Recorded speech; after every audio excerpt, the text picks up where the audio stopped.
Estaba en la sala de juntas del Hotel Fiesta Americana de Guadalajara negociando la venta de 12 caballos cuarto de milla por 850,000 pesos. Eran las 4 de la tarde de un martes sofocante de octubre. Mis dedos sudaban contra la pluma Montblanc que mi difunta esposa me había regalado hace 30 años. Del otro lado de la mesa, 3 compradores de Monterrey esperaban mi firma final. Fue entonces cuando mi celular vibró. El nombre en la pantalla me heló la sangre. Carlos, mi hijo. Pedí permiso y contesté, esperando tal vez una pregunta sobre los caballos, sobre el forraje que faltaba, cualquier cosa normal. Pero la voz de mi hijo único sonó diferente, fría, distante, como si estuviera leyendo un guión ensayado. Papá, nos vamos a Estados Unidos mañana. Mi corazón saltó un latido. ¿Cómo que mañana, Carlos? ¿Mañana? Pero no hemos hablado de... Me interrumpió, y en esa interrupción sentí años de distancia arrojados a mi cara. Tu rancho y tus caballos ya fueron vendidos. Adiós. El mundo a mi alrededor se volvió borroso. Los regiomontanos, la mesa de caoba, los contratos, todo se hizo difuso. Traté de respirar, pero el aire no bajaba, y luego, como un cuchillo clavado en mi espalda, escuché esa voz que había aprendido a temer estos últimos 3 años. Patricia, mi nuera. Ella gritó en el fondo, y pude sentir la sonrisa venenosa en su boca. ¿De qué hablas? Por fin libres de ese viejo terco. Y se rió. Dios mío, cómo se rió. En ese instante, 80,000 recuerdos explotaron en mi cabeza. 30 años construyendo ese rancho con mis propias manos. Los amaneceres en los establos, cuando nadie creía en mí. Las callosidades que sangraban. Las noches que lloré solo después de que murió María Elena, con Carlos durmiendo en la habitación de al lado. Solo un niño de 10 años al que juré proteger de todo. Y ahora me decía que había vendido mi vida, pero ¿saben qué no sabía él? Sonreí. Sí, ahí con lágrimas amenazando con caer. Sonreí. Porque hay una cosa que los hijos manipulados y las nueras ambiciosas nunca entienden. Los hombres como yo no llegamos a los 68 años, dirigiendo 30 hectáreas de tierra, criando caballos campeones, sin aprender a guardar secretos. Sostuve el teléfono firmemente y respondí con la voz más tranquila que pude. Entiendo, Carlos. Pero olvidaste algo. Silencio del otro lado. Patricia gritó ahora con un hilo de nerviosismo. ¿De qué hablas? Y me reí. Me reí porque el rancho que decía haber vendido. En fin, si quieren descubrir historias verdaderas de valor, de hombres que no se dejaron quebrar, suscríbanse al canal Los Consejos del Abuelo y activen la campanita, porque esta historia apenas comienza. Y lo que viene después los hará repensar todo sobre la familia, la lealtad y la justicia. Pero antes de contar lo que olvidaron, deben entender quién soy. Deben entender cómo un viudo solo transformó 20 hectáreas de pastizal seco en las afueras de Guadalajara, en un imperio que hacía que rancheros con el doble de mi edad me pidieran consejo. Porque lo que pasó en esa llamada telefónica no fue un accidente. Fue el resultado de 40 años de planificación silenciosa. Y cuando entiendan eso, entenderán por qué no solo sobreviví a esa traición. La convertí en la peor decisión que tomaron en su vida. Mi nombre es Roberto Mendoza y no nací para ser débil. Pero hubo un día en que pensé que lo sería. Un día en que el suelo desapareció bajo mis pies y estaba seguro de que no podría levantarme. Fue un viernes de marzo hace 30 años. María Elena acababa de cumplir 43 años el jueves anterior. Habíamos hecho una pequeña fiesta en la terraza de nuestra casa. En ese entonces, solo una construcción sencilla de 3 habitaciones con goteras en el techo y piso de cemento. Ella sonreía esa mañana. Recuerdo el olor del café de olla, mezclado con el olor a tierra mojada que entraba por la ventana de la cocina. María Elena llevaba ese vestido de cuadros desteñido que yo le rogaba que tirara. Besó mi frente, llamó a Carlos para el desayuno y salió al establo como hacía cada mañana, desde que compramos esas 20 hectáreas. 3 horas después, el vecino tocó mi puerta con el rostro pálido. Aneurisma cerebral fulminante. María Elena ni siquiera tuvo tiempo de caer del caballo. El animal lo sintió y se detuvo, como si supiera que su dueña se había ido. Tenía 38 años. Carlos tenía, y yo no tenía absolutamente nada aparte de 20 hectáreas de pastizal seco, 17 cabezas de ganado flaco, una deuda de 25.000 pesos en el banco y un hijo que se despertaba todas las noches llorando, llamando a su madre. La gente del pueblo habló. Oh, ¿cómo hablaron? Don Roberto va a tener que vender todo, el pobre. Solo con un niño, sin profesión, sin estudios, en 6 meses regresará con sus padres. Escuché cada palabra, tragué cada predicción de mi fracaso como si fuera veneno. ¿Y saben qué hice? Me levanté a las 4 de la mañana, el día después del entierro. Me puse las botas de cuero de María Elena que me quedaban grandes. Me puse sus guantes de trabajo y fui al establo solo. Las manos sangraron la primera semana. Mi columna gritaba de dolor cada noche. No sabía absolutamente nada sobre manejo de ganado, sobre rotación de pastizales, sobre desparasitantes o suplementación mineral. Pero aprendí.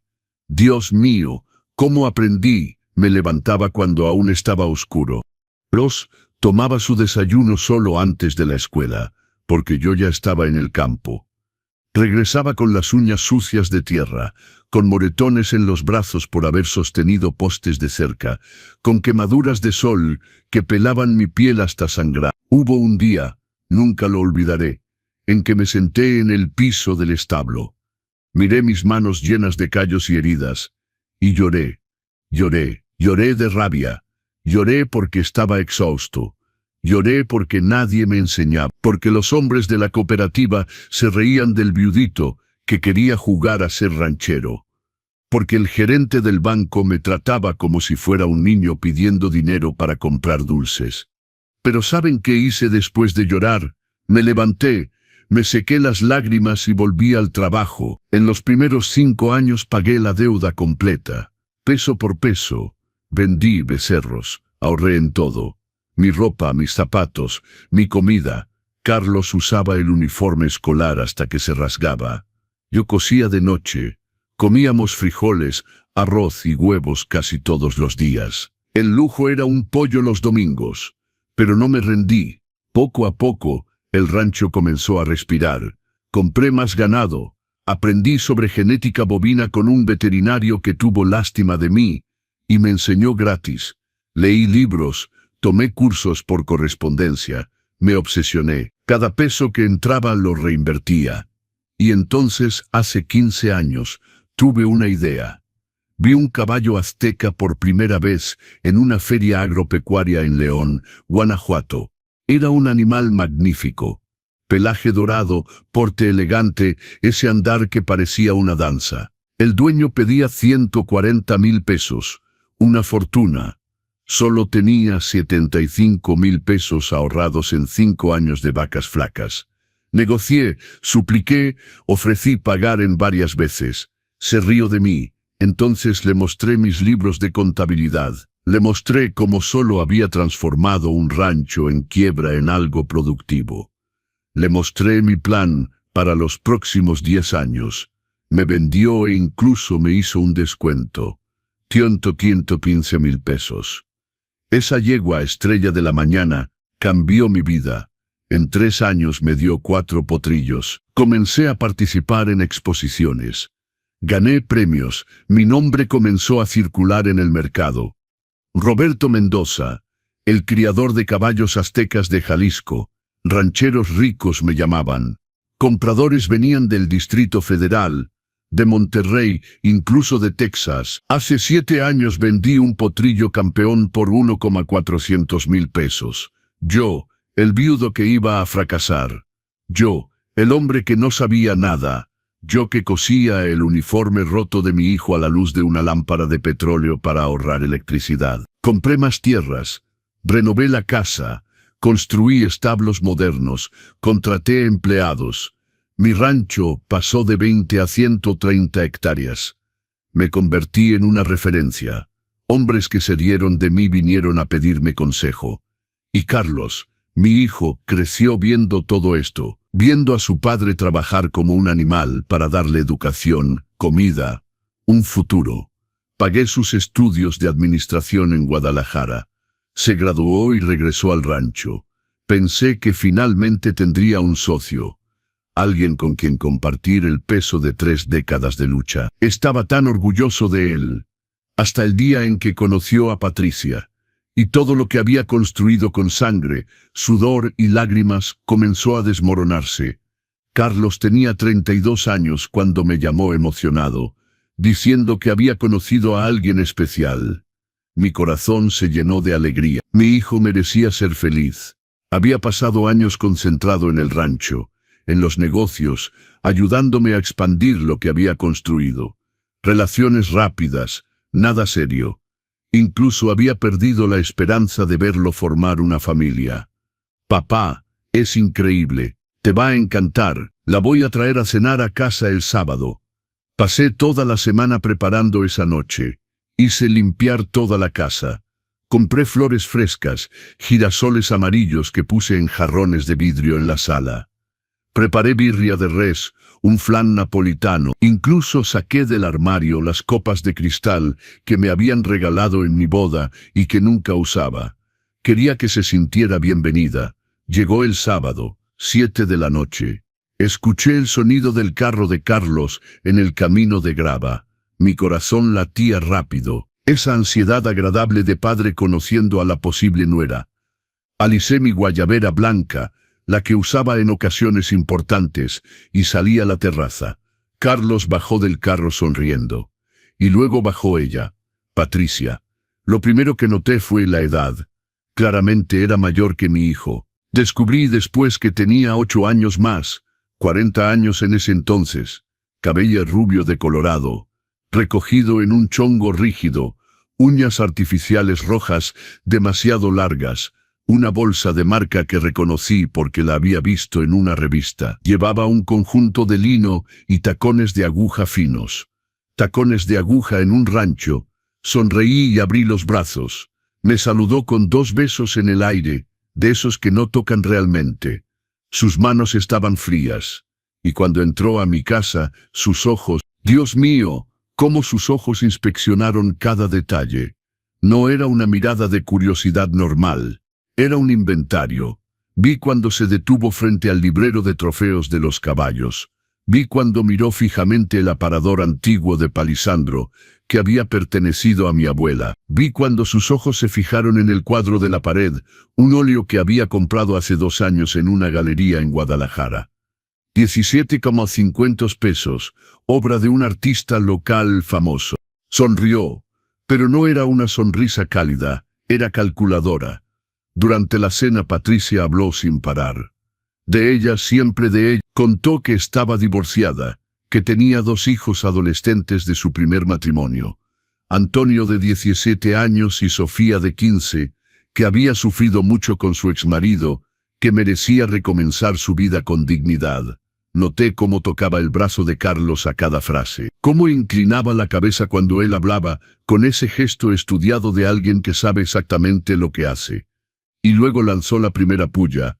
Don Roberto debe ser tan cansado manejar todo a su edad. Clavé el tenedor en el plato. Carlos se rió, nervioso, tratando de suavizar.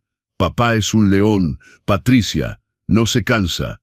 Pero Patricia continuó, ahora con un tono de falsa preocupación. Pero es mucha responsabilidad para una sola persona, ¿no? Ya probó tanto. Ya hizo todo. ¿No sería tiempo de descansar, de disfrutar la vida? ¿Disfrutar la vida? Como si estuviera desperdiciando mis días, tragué la rabia y sonreí. Me encanta lo que hago, Patricia. El rancho no es una carga, es mi vida. Ella hizo esa sonrisita condescendiente. Por supuesto, pero aún así, a su edad es natural querer pasar la antorcha a la nueva generación, ¿verdad? La nueva generación. Es decir, Carlos. Es decir, ella. Miré a mi hijo esperando que dijera algo, que me defendiera, que viera lo absurdo de esta insinuación. Pero solo comió su birria, ausente, como si la mujer a su lado no acabara de tratarme como un viejo incapaz. La velada continuó tensa. Patricia elogió la casa. Encantadora, con potencial para hermosas remodelaciones. Elogió los caballos. Deben valer una fortuna, ¿no? Preguntó sobre la escritura del rancho, sobre el testamento, sobre la planificación sucesoria. ¿Quién pregunta eso en una primera cena? Cuando se fueron, Carlos me abrazó en la terraza. Entonces, papá, ¿te cayó bien? Sostuve su rostro entre mis manos, mi muchacho, mi hijo único, y mentí. Si eres feliz, yo soy feliz, pero esa noche acostado en mi cama, mirando el ventilador girar en el techo, supe con cada fibra de mi ser. Esta mujer no amaba a mi hijo, amaba lo que había construido, y no iba a parar hasta obtenerlo todo. 6 meses después, Carlos me llamó para decirme que se iba a casar. No pidió mi bendición, no pidió mi opinión, solo me informó. La ceremonia sería pequeña, solo familiares cercanos en el registro civil de Guadalajara. Me puse mi mejor traje y fui. Vi a Patricia entrar de blanco, un vestido demasiado ajustado para una segunda unión. Vi a esos niños, 2 adolescentes aburridos que jugaban con sus celulares, y vi a mi hijo firmar ese papel, como si estuviera firmando el final de nuestra historia, porque eso es exactamente lo que hizo. A partir de ese día, Patricia entró oficialmente en mi vida, y tenía planes de los que aún no imaginaba qué tan crueles podían ser. Los primeros 6 meses después del matrimonio fueron sutiles, tan sutiles que casi dudé de mis propios instintos. Patricia se mudó a la casa principal del rancho, con Carlos, la que había construido ladrillo por ladrillo, sudor por sudor. Trajo a los 2 niños, Antonio y Sofía, que ocuparon las habitaciones de invitados como si fueran dueños. La hija se quejaba del internet lento. El hijo se quejaba del aburrimiento del campo. Ninguno me saludaba apropiadamente. Pero Patricia era toda dulzura frente a mí. Don Roberto ya no necesita preocuparse de nada. Ahora hay jóvenes aquí para manejar todo. Don Roberto, descanse. Yo arreglo la cocina. Don Roberto, déjeme llevar estos documentos a Carlos para firma. Ya trabajó demasiado hoy.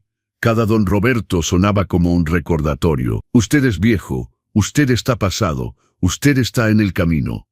Y Carlos, mi hijo, estaba ciego, completamente hechizado. El primer año, Patricia comenzó con sugerencias casuales durante las cenas. Cariño, tu padre trabaja tanto, ¿no sería tiempo de que disfrutara la vida, viajara, descansara?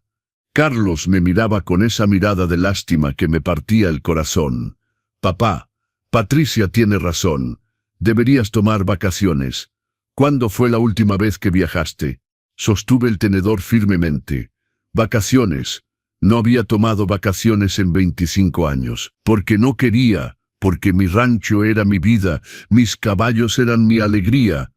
Pero explicarle eso a alguien que nunca construyó nada desde cero, imposible. Estoy bien, mijo. No necesito vacaciones. Patricia suspiraba, dando esa sonrisita comprensiva a Carlos como diciendo, ¿ves? Es terco. El segundo año, las cosas se intensificaron. Patricia comenzó a organizar reuniones familiares. Ella, Carlos, sus 2 hijos y yo. Sí, reuniones en mi propia casa para discutir el futuro del rancho.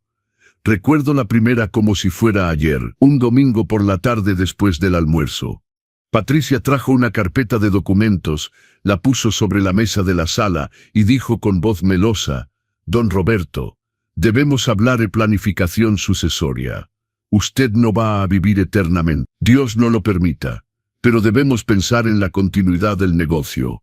Mi sangre se heló. Carlos completó como un loro entrenado. Es cierto, papá. Debemos organizarnos. Tienes 68 años. Es natural pensar en esto. Natural, tenía 68 años y me levantaba a las 5 de la mañana para montar a caballo. Cerraba contratos de 300,000 pesos yo solo. Mi mente estaba más afilada que la de cualquier joven de 30. Pero Patricia continuó, ahora con falsas lágrimas brillando en sus ojos. Nos preocupamos tanto por usted. Cargar con este peso solo debe ser agotador. Sabía exactamente dónde presionar. Comencé a notar pequeños cambios. Documentos que dejaba en el escritorio desaparecían. Contratos que debía firmar se esfumaban. Carlos comenzó a tomar decisiones sin consultarme. Vendió 3 yeguas reproductoras sin avisarme. Cuando lo cuestioné, respondió: «Papá, estabas dormido. No quería despertarte. Debes descansar más». Descansar, esa maldita palabra. Y luego, un martes por la tarde, lo encontré. Estaba buscando un contrato de compra de forraje en el escritorio cuando vi papeles en la impresora. Papeles que nadie había guardado. Los tomé sin pensar mucho y mi mundo se derrumbó. Era un poder notarial público amplio, irrevocable, quitándome el control financiero del rancho, transfiriendo todos los poderes administrativos a Carlos y Patricia. Mis rodillas flaquearon. Me senté en el sillón de cuero del escritorio, el mismo sillón donde María Elena se sentaba, donde me sentaba desde hace 30 años, y lo leí 3 veces. El otorgante, Roberto Mendoza, en plena posesión de sus facultades mentales, pero considerando su edad avanzada y su necesidad de descanso, como si fuera un viejo senil que ni siquiera sabía firmar su propio nombre. La siguiente página era peor. Un plan para la transición progresiva de la administración, donde sería gentilmente apartado de las decisiones operacionales, y me convertiría simplemente en un consultor honorario. Consultor honorario, en el rancho que había construido. Guardé los papeles, no dije nada. Todavía no, porque necesitaba entender hasta dónde llegaba esta traición. Y lo descubrí 2 semanas después. Durante un almuerzo, Patricia soltó la bomba frente a sus hijos, como si fuera lo más natural del mundo. Don Roberto, Carlos y yo estuvimos pensando, ¿no le gustaría tener su rinconcito propio? Un departamento en la ciudad, más práctico, cerca de todo, sin las responsabilidades de aquí. Antonio, el hijastro, completó con esa sonrisita cínica de alguien que ya había sido preparado. Sí, abuelo. Allá podría sus amigos hacer manualidades, esas cosas de abuelitos, manualidades, cosas de abuelitos. Miré a Carlos, mi hijo, el niño que había criado, que se despertaba llorando a los 10 años llamando a su madre muerta, y que yo acunaba, prometiéndole que nunca lo abandonaría. Esperé que dijera algo, que me defendiera, que recordara quién era yo, pero solo bajó los ojos y murmuró: «Papá, solo queremos lo mejor para ti. Estás confundido. Es normal a tu edad». Confundido. Esa palabra resonó en la habitación como un disparo. No estaba confundido. Estaba siendo sistemáticamente, cruelmente empujado fuera de mi propia vida. Y lo peor, mi hijo lo permitía. Me levanté de la mesa sin decir palabra. Fui a mi habitación. Cerré la puerta con llave.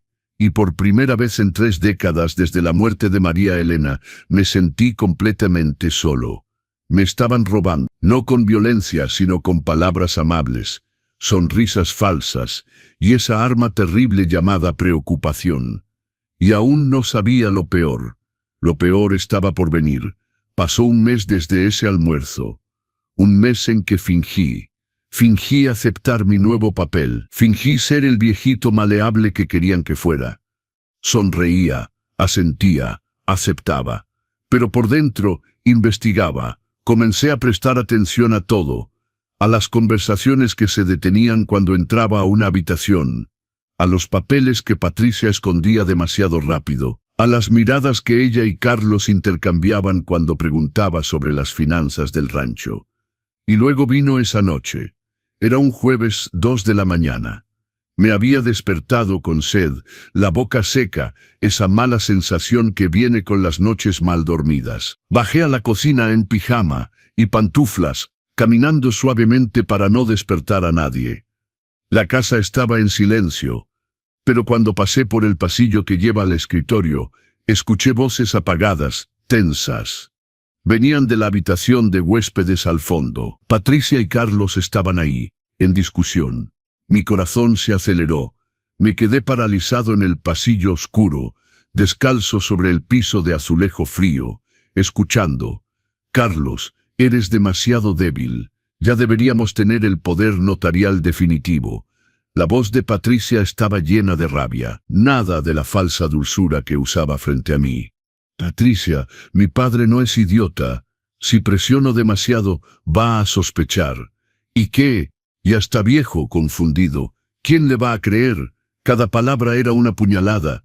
Mira, el plan funciona lentamente, pero funciona. En unos meses firmará todo lo que queramos. Patricia se rió. Una risa corta, amarga. ¿Unos meses, Carlos? No tengo unos meses, mis deudas están al límite. 10.000 pesos en tarjetas de crédito que ni siquiera sabes que tengo. Necesito este rancho vendido ya. Mi estómago se revolvió. Me prometiste que no tenías más deudas. Me prometiste que tu padre sería fácil de manipular.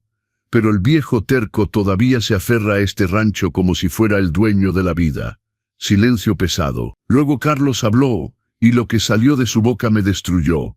En cuanto tengamos el poder notarial definitivo, vendemos todo y nos vamos a Orlando como planeamos. Mi padre puede quedarse en el departamentito de 55 metros que compré en la ciudad. Al final aceptará.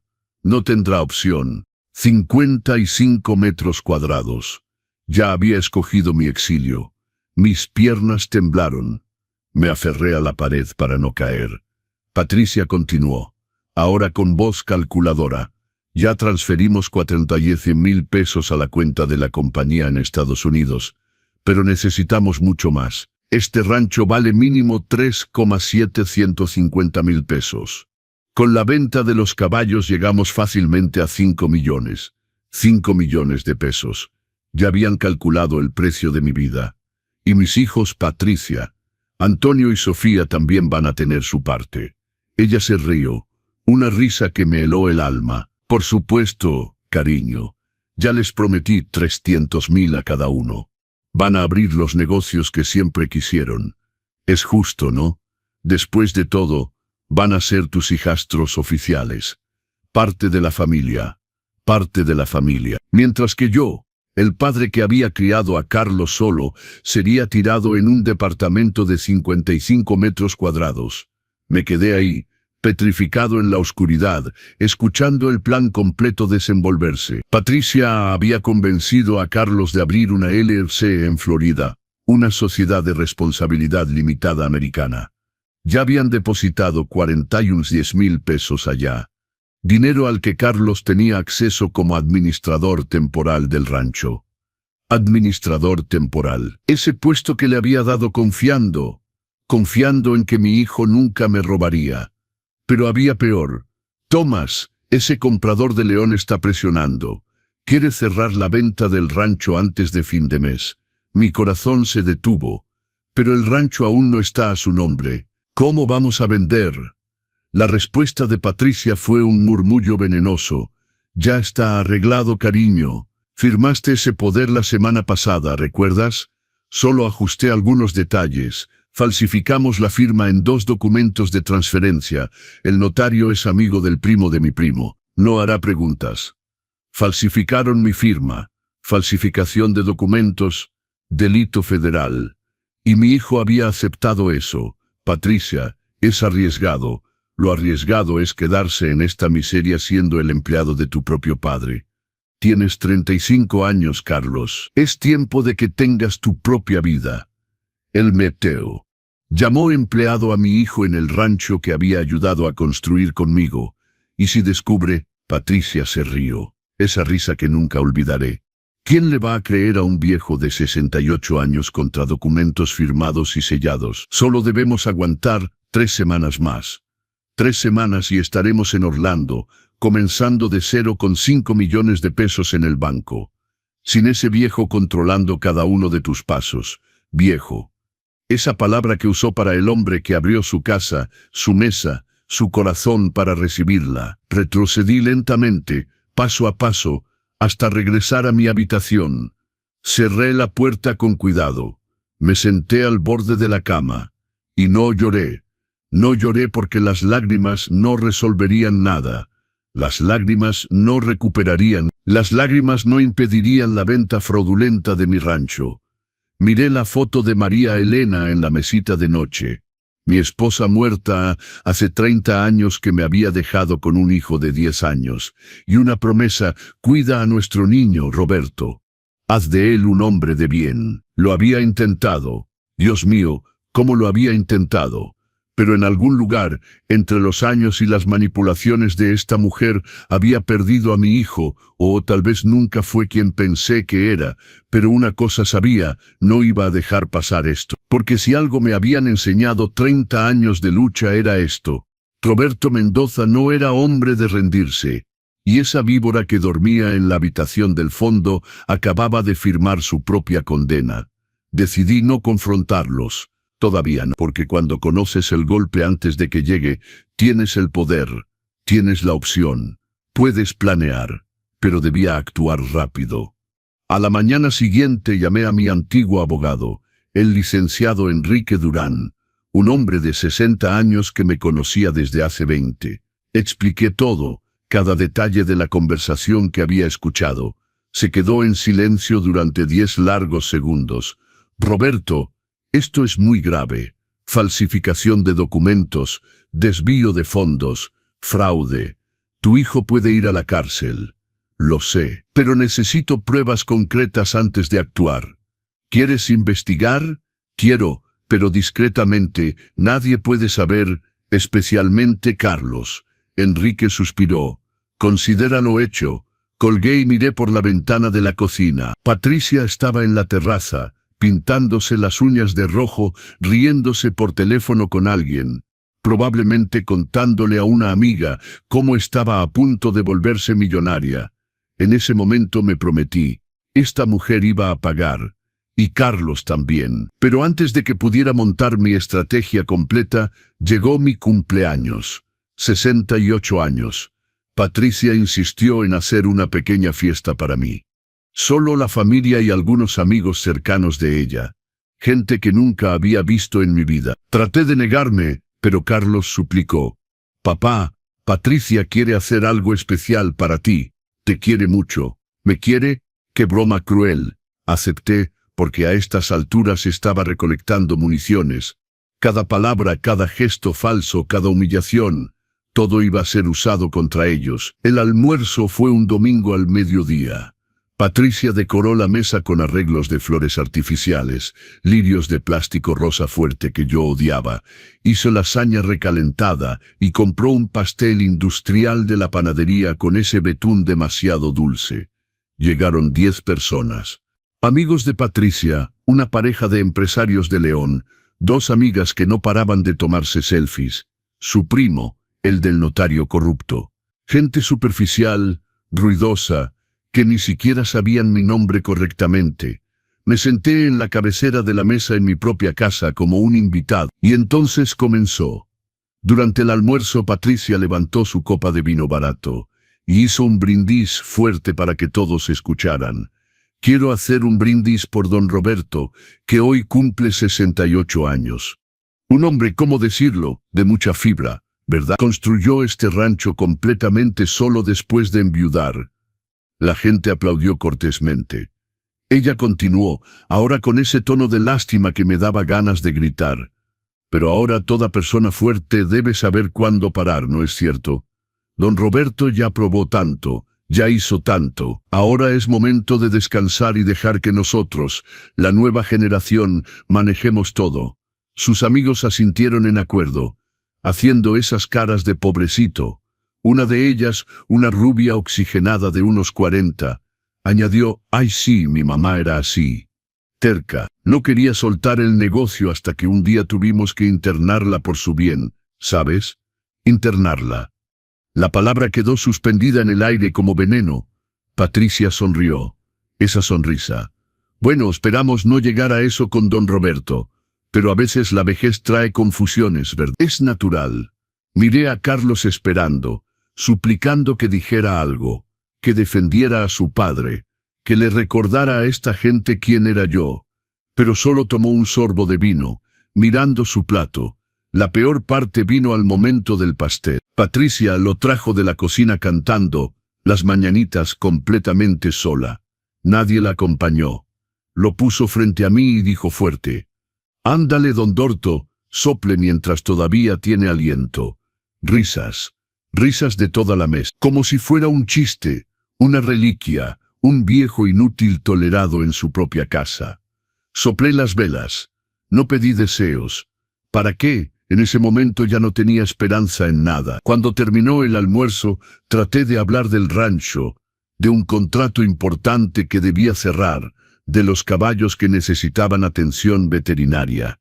Patricia me interrumpió, aplaudiendo como si le hablara a un niño terco. «Don Roberto ya no necesita preocuparse de esas cosas. Es su cumpleaños y además Carlos ya se encarga de todo. Es el administrador ahora, recuerda». Y se volteó hacia sus amigos como si yo no estuviera ahí. No saben el trabajo que representa. El viejito todavía piensa que manda todo. No acepta que el tiempo pasó. Viejito, toda la mesa se rió. Excepto yo. Me levanté. Murmuré alguna excusa sobre cansancio. Subí a mi habitación. Nadie vino a verme. Nadie preguntó si estaba bien. A nadie le importó. Me senté al borde de la cama y miré por la ventana. Veía los establos a lo lejos, los caballos pastando en el campo. Esa tierra que había transformado de cenizas en oro. Y por primera vez en 30 años desde que murió María Elena, pensé en rendirme. Pensé, ¿para qué? ¿Para qué luché tanto si me van a tirar como basura? ¿Para que me llamen viejo, confundido, terco, peso muerto? Las lágrimas vinieron. Calientes, rabiosas, lloré solo en mi habitación el día de mi cumpleaños. Mientras abajo la gente reía y comía mi pastel sin mí. Me sentí invisible, desechable, pequeño. Pero ¿saben qué pasa cuando tocas fondo? Tienes dos opciones: hundirte o impulsarte hacia arriba con toda tu fuerza. Y yo no era hombre de hundirme. A la mañana siguiente me desperté antes del amanecer. Me puse mi ropa de montar, mis botas gastadas y fui al establo, porque había alguien ahí que todavía me veía por lo que realmente era. Alguien que iba a recordarme quién había sido siempre. El cielo todavía tenía ese tinte gris, que viene del alba, cuando llegué al establo principal. 5:30 de la mañana. El aire frío de junio cortaba la piel, pero necesitaba estar ahí. Necesitaba respirar el olor a heno y cuero. Necesitaba sentir que todavía era dueño de algo. Los caballos relincharon suavemente cuando me vieron. Me conocían, me reconocían. Caminé lentamente entre los boxes hasta detenerme en el último, el más espacioso, con una placa de bronce grabada. Estrella de la mañana, mi yegua reproductora, 15 años. Campeona nacional de charrería en 2018. Madre de 8 potrillos premiados, pelaje gris que brillaba como metal líquido bajo la luz. Ella sola valía 27.000 pesos. Pero para mí no tenía precio. Abrí la puerta del box esperando que viniera hacia mí como siempre lo hacía, poniendo su hocico tibio en mi mano, pidiendo caricias. Pero no vino. Estaba apoyada en la esquina del fondo, inmóvil. Estrella. Entré despacio. Y ahí fue cuando vi. La yegua tenía una herida abierta en la cruz, esa región entre el cuello y el lomo. Sangre seca pegada al pelaje. El agua del bebedero estaba sucia, verdosa, el heno mojoso, apestoso. Mi corazón se desbocó. Me acerqué a ella. Pasé mi mano suavemente por su cuello. Ella se estremeció, volteó la cabeza y me miró con sus ojos oscuros, profundos. Y juro que vi dolor ahí. Dolor y angustia. ¿Quién te hizo esto? Examiné la herida. Era reciente. Un día, tal vez 2. Marca de látigo o palo. Alguien la había golpeado. La rabia subió por mi garganta como lava. Salí del box y fui directo a la oficina del establo. Era temprano, pero el nuevo caballerango que Patricia había contratado, un tal Oscar, un hombre de unos 40 años, flaco, con cara de pocos amigos, ya estaba ahí tomando café y jugando con su celular. Toqué la puerta. Levantó los ojos, aburrido. ¿Quién cuida a Estrella de la mañana? Se encogió de hombros. ¿Yo? Pues yo. Entonces explícame la herida que tiene. Óscar se levantó irritado, como si le estuviera arruinando el día. Esa yegua es rebelde. No quería entrar al box ayer para la limpieza. Tuve que darle unos golpes a mi campeona nacional, a mi estrella. Mi voz salió helada. Recoge tus cosas. Estás despedido. Se rió en mi cara. No puede despedirme. Fue la señora Patricia quien me contrató. Ella es la que manda ahora. Esas 5 palabras fueron como un puñetazo en el estómago. Pero entonces algo en mí se rompió. No sé si fue la humillación del día anterior. No sé si fue ver a mi yegua herida. No sé si fue escuchar a este tipo decir que otra persona mandaba en mi rancho. Pero algo se rompió, y lo que salió no fue el hombre cansado, humillado, invisible. Fue Roberto Mendoza, el hombre que había transformado polvo en imperio. Di 2 pasos hacia él. Lo miré a los ojos con una intensidad que hizo desaparecer la sonrisa de su cara.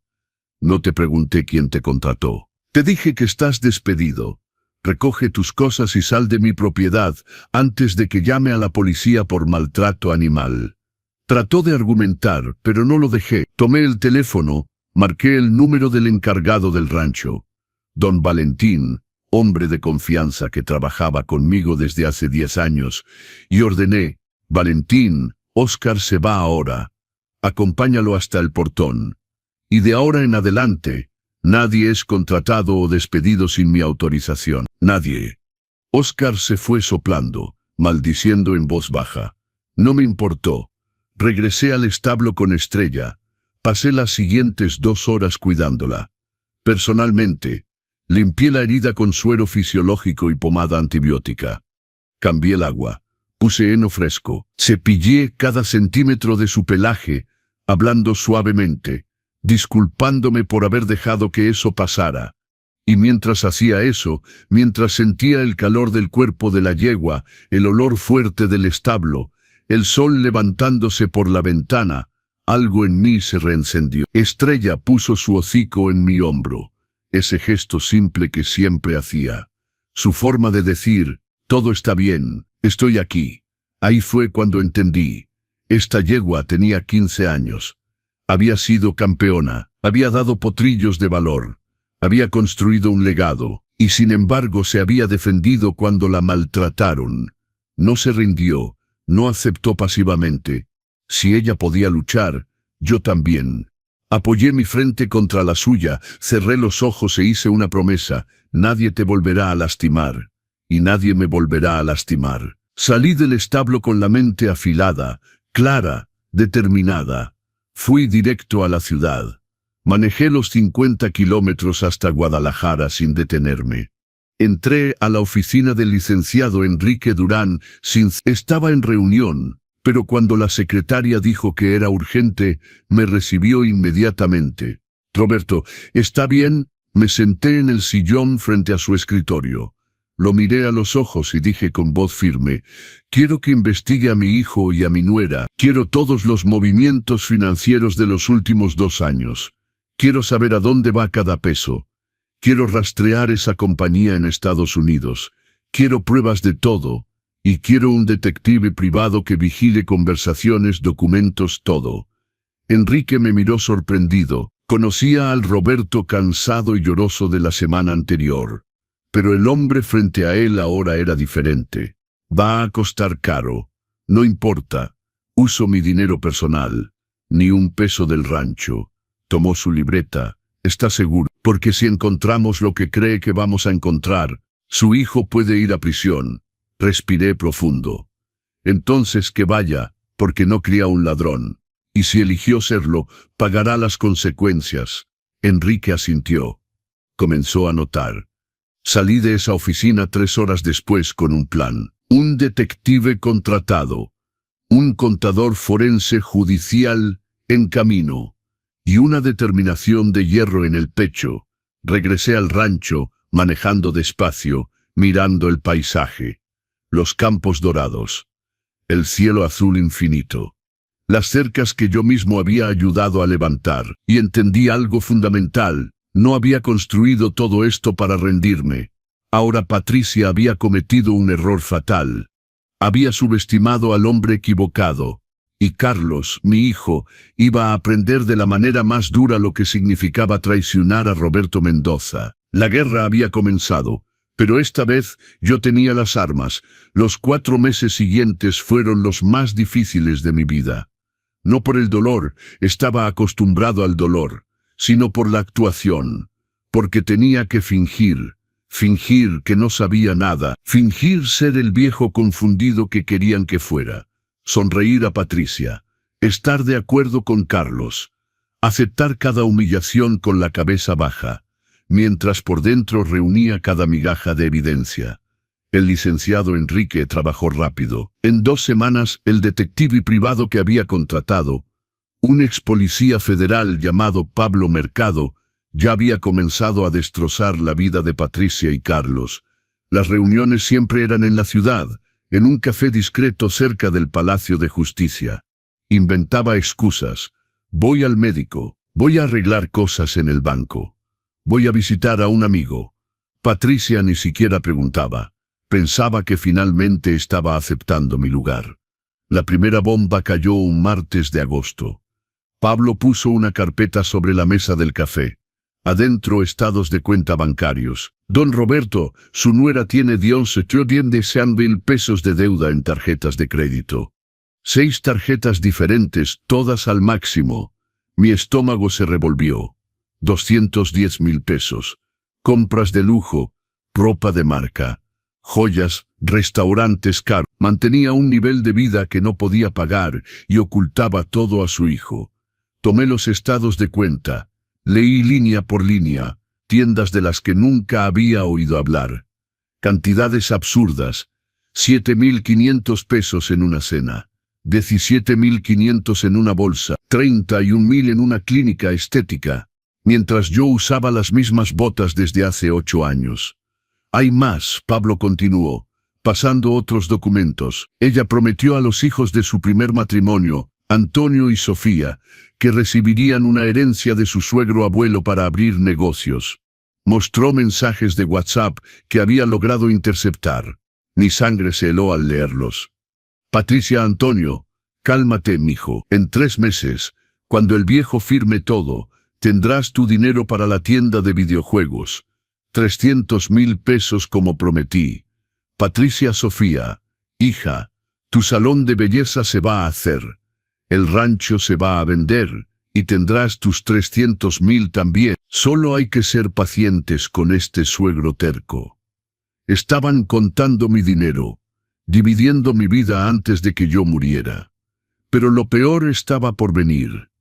Pablo abrió su laptop, mostró movimientos bancarios de la cuenta de Carlos como administrador del rancho. En los últimos 18 meses, su hijo transfirió 410.000 pesos a una cuenta de la ELC que abrieron en Florida.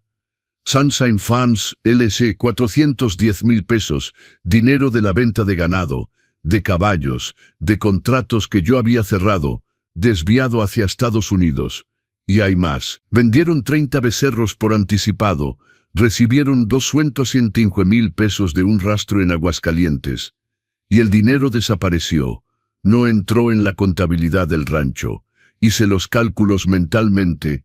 Ya me había robado más de 665.000 pesos. ¿Y el rancho? Pregunté con voz temblorosa. ¿Realmente trataron de venderlo? Pablo asintió. ¿Serio? Sí. Encontré un contrato preliminar de venta. El comprador es el señor Gilberto Fuentes, empresario del agronegocio de León. Valor, 3.625.000 pesos, por una propiedad que valía fácilmente 5 millones. Lo peor es que usaron falsificación de su firma en 2 documentos de transferencia. Ya pedía un perito grafólogo que analizara. Es una falsificación burda, pero fue autenticada por un notario corrupto, primo de su nuera. Crimen, delito federal. Mi hijo había cometido un crimen. Respiré profundo. Mis manos temblaban. Pablo lo notó y puso su mano sobre la mía. Don Roberto, sé que es difícil, pero debe decidir. Quiere continuar, porque si continuamos, su hijo va a responder criminalmente. Miré por la ventana del café. Vi a la gente pasar en la calle, gente normal viviendo vidas normales, y pensé, pude haber tenido eso, una vejez tranquila, un hijo agradecido, respeto. Pero no, tenía que estar ahí descubriendo que mi propia sangre me traicionaba. Quiero todas las pruebas, respondí firmemente. Grabaciones, documentos, testigos. Todo. Pablo sonrió. No una sonrisa alegre, una sonrisa de respeto. Ya estamos en eso. Instalé micrófonos en el escritorio del rancho con autorización judicial. Todo es legal. Estas últimas 3 semanas grabamos 12 horas de conversación entre Patricia y Carlos.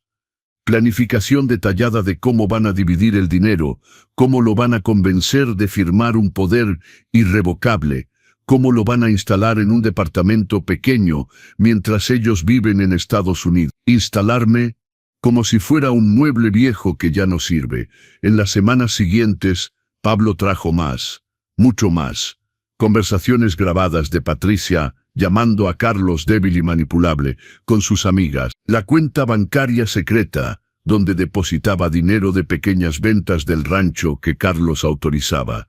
Mensajes a su exmarido pidiendo dinero prestado porque el nuevo Palomo todavía no ha soltado todo el dinero de su suegro.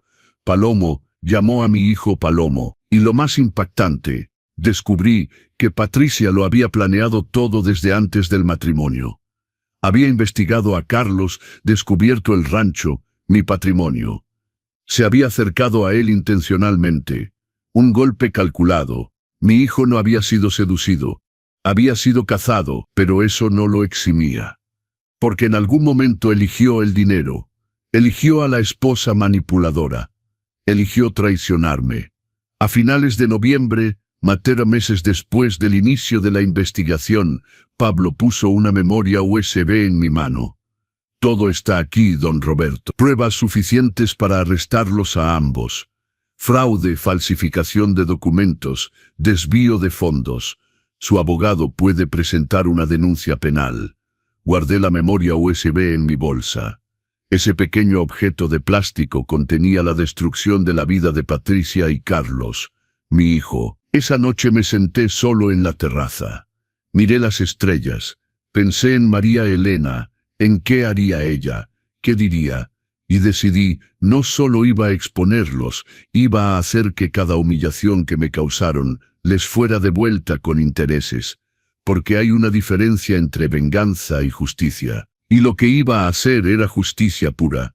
Diciembre llegó con un calor sofocante, el tipo de calor que derrite el asfalto, que hace temblar el aire, que seca la garganta solo con respirar. Estaba en Guadalajara, en la sala de juntas del Hotel Fiesta Americana, cerrando la venta de 12 potrillos a 3 compradores de Monterrey. Uno de los contratos más grandes del año. La pluma Mont Blanc estaba en mi mano, lista para firmar. Eran las 4 de la tarde cuando mi celular vibró sobre la mesa. Carlos, mi hijo. Mi corazón se apretó, no porque tuviera miedo, sino porque sabía, después de 4 meses de investigación, sabía que algo venía. El licenciado Enrique me había advertido esa mañana. Roberto, aceleraron. El comprador del rancho está presionando. Puede pasar en cualquier momento. Pedí permiso a los regiomontanos y contesté. Bueno, la voz de Carlos sonó diferente. No tenía ese tono de hijo. Tenía frialdad, distancia, como si estuviera leyendo un discurso ensayado que Patricia había escrito para él. Papá, nos vamos a Estados Unidos mañana. Mi estómago se revolvió. Mañana, estaban tan seguros que ya habían comprado los boletos. ¿Cómo que mañana, Carlos? Mañana, pero no hemos hablado de... Me interrumpió. Ni siquiera me dejó terminar. Tu rancho y tus caballos ya fueron vendidos. Adiós. Esa palabra, adiós. No nos vemos pronto, no hablamos después. Adiós. Como si me estuviera tirando, borrando de su vida. Los regiomontanos en la mesa se volvieron borrosos. Mi visión se nubló. Tuve que aferrarme al borde de la silla para no tambalearme. Y entonces vino esa voz. Esa voz que había aprendido a odiar más que nada en el mundo. Patricia gritó en el fondo. lejos del teléfono, pero escuché cada palabra venenosa. ¿De qué hablas? Por fin libres de ese viejo terco. Y se rió. Esa risa aguda, llena de falsa victoria. Como si hubiera ganado una guerra. Como si yo fuera solo un obstáculo que finalmente había sido removido del camino. En ese instante todo vino de golpe. Las 30 amanecidas sudando en los establos después de la muerte de María Elena. Las manos sangrando clavando cercas, las rodillas lastimadas plantando cada árbol de ese rancho. Las noches que salté la cena para ahorrar y pagar los estudios de Carlos. El orgullo que sentí cuando se graduó, cuando regresó para ayudarme. Todo tirado a la basura por una mujer ambiciosa y un hijo débil. Pero ¿saben qué pasó? En lugar de derrumbarme, en lugar de llorar, algo en mí sonrió. Porque durante 4 meses, mientras ellos planeaban destruirme, yo había estado un paso adelante.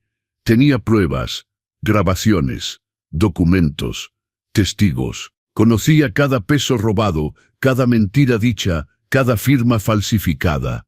Y ellos no tenían idea. Respiré profundo, sequé la alarma que amenazaba con caer, miré a los 3 regiomontanos que me observaban preocupados. Hice una seña de que todo estaba bien, y respondí a mi hijo con la voz más tranquila que pude, casi dulce, casi paternal. Entiendo, Carlos.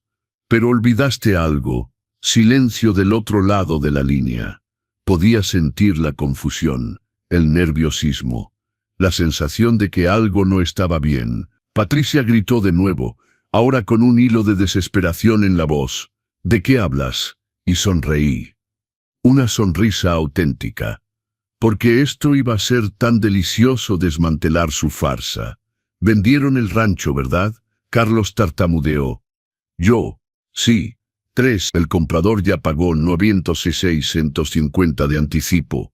Todo está arreglado. 906,250 pesos de anticipo. Dinero que ya habían embolsado. Dinero que iban a tener que devolver. ¿Y los caballos también? Pregunté con calma. Los vendimos todos, excepto Estrella porque ella ya está vieja. Nadie la quiso. Vieja, como yo. ¿Y los papeles? Todo en orden, silencio. Un silencio pesado. Así es, papá. Todo firmado y sellado. Mentiroso. Sabía que era mentira. Sabía que habían falsificado mi firma. Sabía que el notario era corrupto. Lo sabía todo. Entiendo. Pausa larga. Él esperaba que estallara, que llorara, que suplicara. Pero solo dije con calma. Carlos, tengo un problema con lo que acabas de decirme. Escuché a Patricia murmurar algo en el fondo. Escuché el pánico comenzar a resquebrajar su voz. ¿Qué problema, papá? Miré por la ventana del hotel. El sol de diciembre quemaba el cielo de Guadalajara. La gente caminaba en la calle, indiferente al drama que se desarrollaba en esta llamada. El rancho que vendiste no está a mi nombre, mijo. Nunca lo estuvo. Y si me hubieras preguntado antes de falsificar mi firma, te lo hubiera dicho. Silencio absoluto. Escuché algo caer del otro lado. Tal vez un vaso. Tal vez su esperanza. Patricia gritó. Ahora con voz estrangulada. Es mentira. Está mintiendo. Pero Carlos sabía. Por mi voz, por mi calma, sabía que no estaba mintiendo. Papá, ¿de qué hablas? Respiré profundo. Saborear este momento, porque después de 4 meses de humillación, de fingir, de dolor tragado, finalmente podía voltear el juego. Hace 40 años, cuando tu madre murió, puse toda la propiedad a nombre de un fideicomiso familiar creado con mi padre, el licenciado Augusto Mendoza, por seguridad, por miedo a las invasiones de tierra que pasaban en esa época. Silencio mortal. Nunca tuviste el poder legal para vender nada, Carlos. Todos esos poderes que tienes son limitados. Operación diaria, compra de alimento, contratación de empleados. Nada más. Patricia gritó algo que no entendí. Sonó como un animal herido. El acta que usaron para vender el rancho es falsa. El comprador que pagó 96,250 pesos de anticipo va a querer su dinero con una penalización del 40% según el contrato que pedía mi abogado que revisara. Hice una pausa. Dejé que eso se impregnara. Es decir, van a tener que devolver 1,27 años a 250 pesos, dinero que no tienen. Carlos comenzó a tartamudear. Su voz salió rota, desesperada. Papá, no tengo... Patricia dijo que... Pensaste que era un viejo idiota. Silencio. Pensaste que podías robarme, humillarme, tirarme en un departamento de 55 metros cuadrados, mientras vivían con mi dinero en Estados Unidos. Escuché a Patricia llorar en el fondo. No lágrimas de arrepentimiento, lágrimas de desesperación por haber perdido. Carlos, te voy a dar un consejo de padre. Búscate un abogado, uno bueno, porque lo que hiciste se llama fraude y falsificación de documentos. Y tengo pruebas de todo. Colgué. Mis manos temblaban, pero no de miedo, de alivio, de justicia. Los regiomontanos me miraban boquiabiertos. Sonreí hacia ellos. Tomé la pluma y firmé el contrato. Disculpen la interrupción, señores. Asunto de familia. La guerra había terminado, pero la ejecución de la sentencia apenas comenzaba. 3 días después de esa llamada, envié un mensaje a Carlos. Corto, directo, helado. Necesito que tú y Patricia vengan al rancho mañana a las 10 de la mañana. Asunto urgente sobre la transferencia de propiedad. Traigan los documentos de la venta. Respondió en 5 minutos. Ok, papá, ahí estaremos. Por supuesto que vendrían. Todavía pensaban que tenían oportunidad de arreglar la mentira, de convencerme de que todo estaba bien, de manipularme una vez más. Pero lo que no sabían era que yo no estaba solo. El viernes por la mañana, a las 8, comencé a recibir las visitas. El primero en llegar fue el licenciado Enrique Durán, mi abogado, con 2 carpetas gruesas de documentos bajo el brazo. Estaba serio, pero percibí un destello de satisfacción en sus ojos. La justicia finalmente rendida. Luego llegó el comandante Mauricio Ledesma, mi amigo de 20 años, antiguo colega de María Elena en tiempos de la universidad. Hombre íntegro, incorruptible. Trajo 2 agentes judiciales. «¿Roberto está seguro de esto?», preguntó, apretando mi mano. «Absolutamente». Y entonces llegó Gilberto Fuentes, el comprador del rancho. Un hombre de unos 50 años, empresario del agronegocio, con cara de pocos amigos. Estaba furioso. «Don Roberto, pagué 96,250 pesos de anticipo por esta propiedad. Si esta venta no se concreta, voy a demandar a todos». Enrique levantó la mano, calmado. «Señor Fuentes, usted fue víctima de un fraude. Don Roberto no autorizó ninguna venta. La firma en los documentos es falsificada». Fuentes se puso blanco. «¿Falsificada? Lo vamos a probar hoy, y usted tendrá su dinero. Quédese tranquilo». A las 10 en punto escuché el sonido del carro de Carlos en el camino de grava. Estábamos todos en la sala principal. Yo sentado en el sillón de cuero que María Mería adoraba. Enrique a mi derecha, Mauricio a mi izquierda, los 2 agentes parados al fondo. Fuentes sentado en otro sillón, brazos cruzados. Carlos y Patricia entraron por la terraza. Estaban radiantes, sonrientes. Carlos llevaba una camisa de vestir clara, jeans, zapatos nuevos. Patricia vestía un conjunto rosa, maquillaje perfecto, esa sonrisita victoriosa en el rostro. Llevaba una bolsa, probablemente con los boletos a Miami, las pruebas de depósito, los sueños de riqueza. Pero cuando abrieron la puerta de la sala y vieron a todas esas personas, la sonrisa murió. Patricia se detuvo, Carlos también. Sus ojos corrieron de persona en persona, tratando de entender. «Papá, ¿qué está pasando aquí?». Carlos tenía miedo en la voz. Reconocía al comandante. Veía a los agentes en uniforme. Patricia trató de disimular, forzando una risa nerviosa. «Don Roberto, ¿qué reunión es esta? ¿No era solo para firmar los documentos finales?». No respondí. Solo señalé las sillas vacías frente a la mesa de centro. Siéntense, no era una invitación, era una orden. Se sentaron. Patricia trató de sostener la mano de Carlos, pero él temblaba. Enrique abrió la primera carpeta, sacó un sobre grueso, lo puso sobre la mesa. Comencemos por lo básico, dijo con voz de fiscal. Carlos Mendoza y Tite Costa de Mendoza, ustedes intentaron vender una propiedad que no les pertenece. Usaron falsificación de firma en documentos públicos. Desviaron más de 665,000 pesos de fondos del rancho hacia cuentas personales. Patricia se levantó, agresiva. Es mentira, tenemos un poder notarial. Carlos es administrador. Enrique ni siquiera parpadeó. Poder notarial limitado, operación diaria. Nunca, en ningún momento, hubo autorización para vender el patrimonio. Sacó otro documento. Un certificado. El rancho Santa Elena pertenece al Fideicomiso Mendoza y Familia Agropecuaria. Es registrado en 1985 bajo control accionario mayoritario de Roberto Mendoza. Carlos posee 10% de participación, herencia de su madre, pero no tiene poder de decisión sobre venta o enajenación de bienes. Carlos se puso blanco como el papel. Pero papá, nunca me dijiste, nunca preguntaste, respondí helado. Si me hubieras abordado con respeto como hijo, en lugar de tratarme como un viejo estorboso, te lo hubiera explicado todo. Enrique continuó, implacable. Recibieron 906,150 pesos de anticipo del señor Gilberto Fuentes aquí presente. Fuentes se inclinó, fulminando a los dos con la mirada, y quiero mi dinero con el 40% de penalización previsto en el contrato. Patricia comenzó a llorar. No de tristeza, de pánico.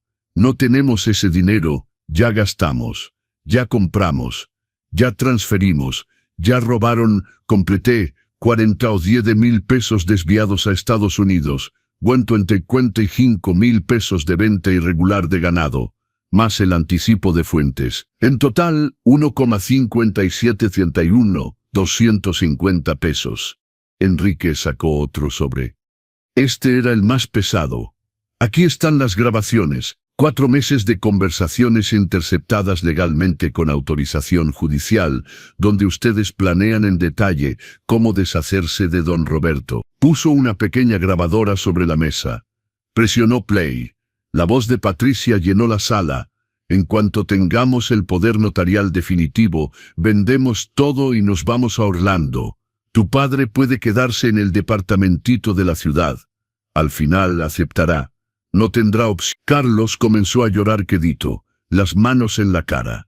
Mauricio, el comandante, se levantó. Sacó las esposas de su cinturón. Patricia Costa de Mendoza, Carlos Mendoza, quedan bajo arresto preventivo por fraude, falsificación de documentos públicos y desvío de fondos. Patricia trató de correr. Los agentes la sujetaron. Destruyes a tu propia familia, monstruo. Eres un monstruo. Me levanté lentamente, los miré a los ojos, y dije, con cada sílaba cargada de 3 años de humillación tragada, yo no destruí mi familia, tú la destruiste cuando entraste a ella. Los agentes pusieron las esposas, Patricia gritaba, se debatía, Carlos solo lloraba, cabeza baja, vencido. Antes de que saliera, mi hijo me miró.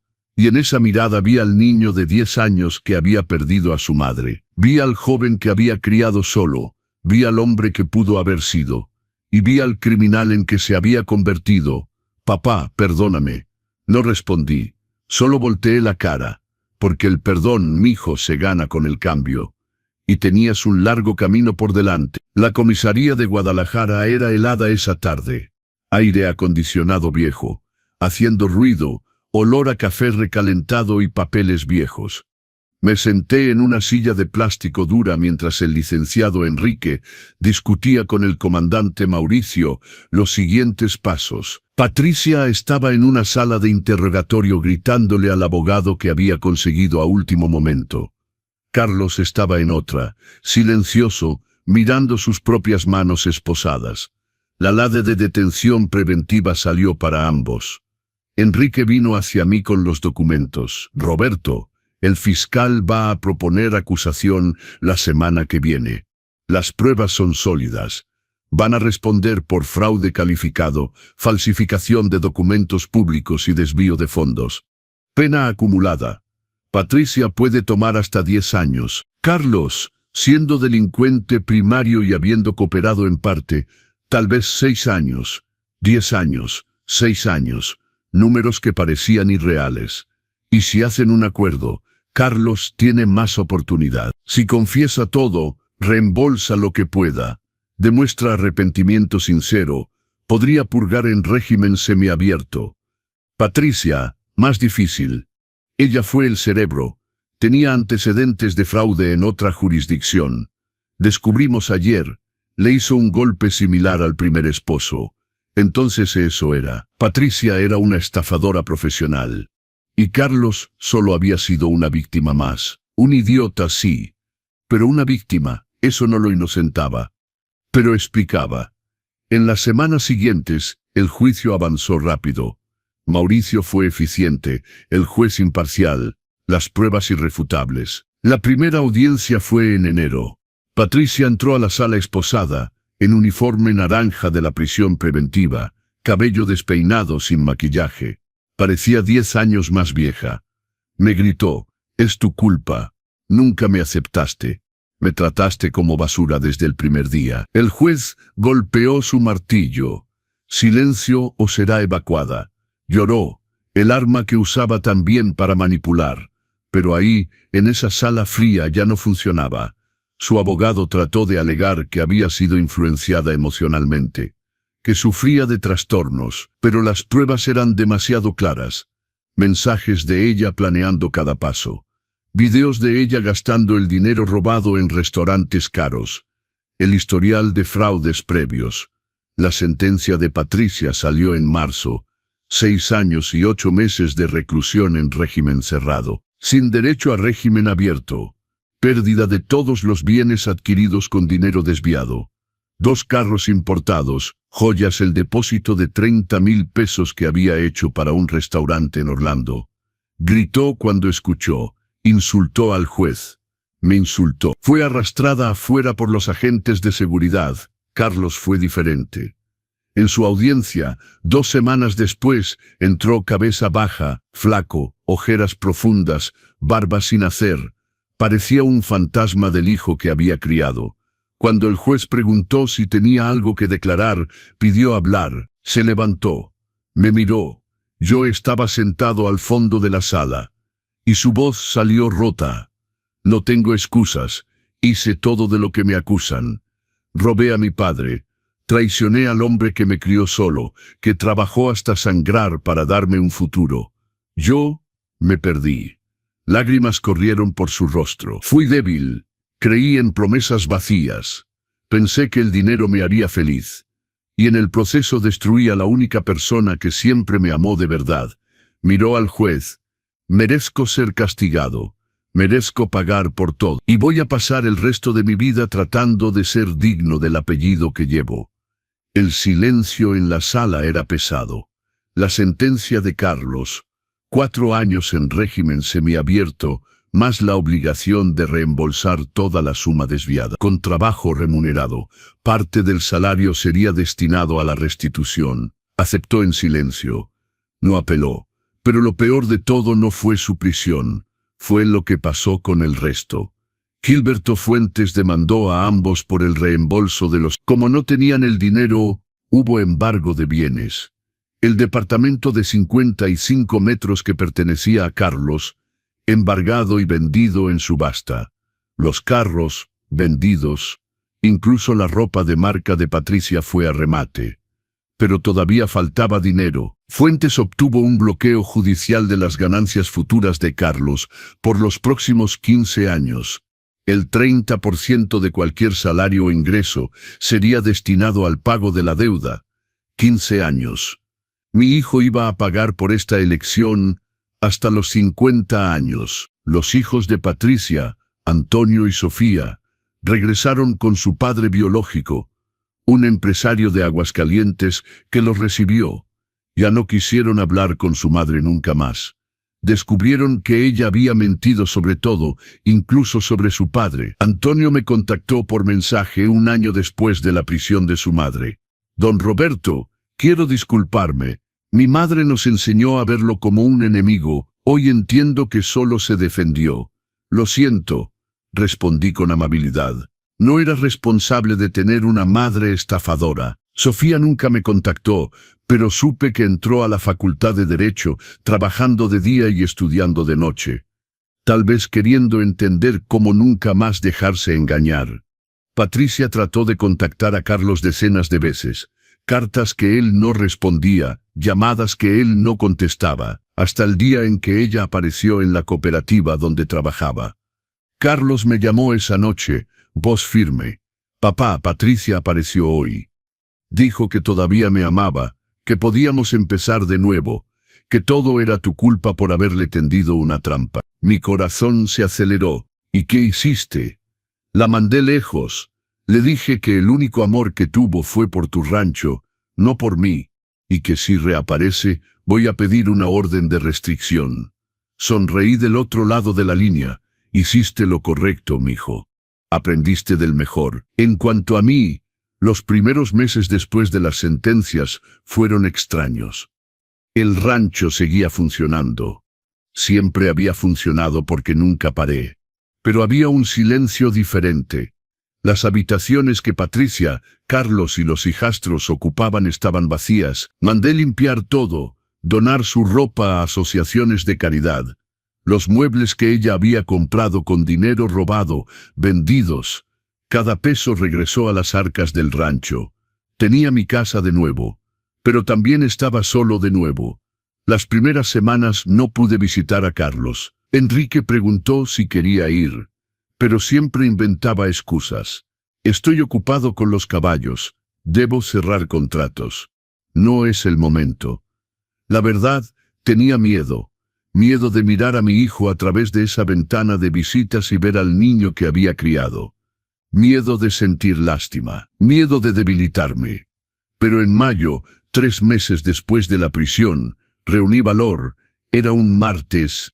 Manejé hasta Puente Grande donde estaba el centro de detención preventiva. Edificio gris, barrotes, alambre de púas.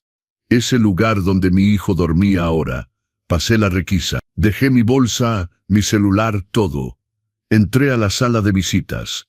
Mesas de hierro, sillas incómodas, olor a desinfectante barato. Y entonces entró él. Dios mío, qué flaco estaba. Carlos llevaba un uniforme beige, cabello rapado, barba hecha. Tenía ojeras profundas, hombros caídos. Pero cuando me vio, algo brilló en sus ojos. No felicidad, vergüenza mezclada con alivio. Se sentó frente a mí. No sabía dónde poner sus manos. Papá, me quedé en silencio. Solo lo miré. Gracias por venir. Pensé que no te volvería a ver nunca. Su voz estaba ronca, como si hubiera llorado mucho. ¿Cómo estás?, pregunté. No por cortesía, porque a pesar de todo seguía siendo mi hijo. Sobrevivo. Trabajo en la cocina. Me levanto a las 5. Hago 400 comidas por día. Gano el salario mínimo. El 30% va para pagar la deuda a Fuentes. El resto lo guardo. Miró sus propias manos, callosas. Por primera vez en mi vida pago mis cuentas con dinero que gané. ¿Y sabes qué es lo más extraño? Me siento limpio. No respondí.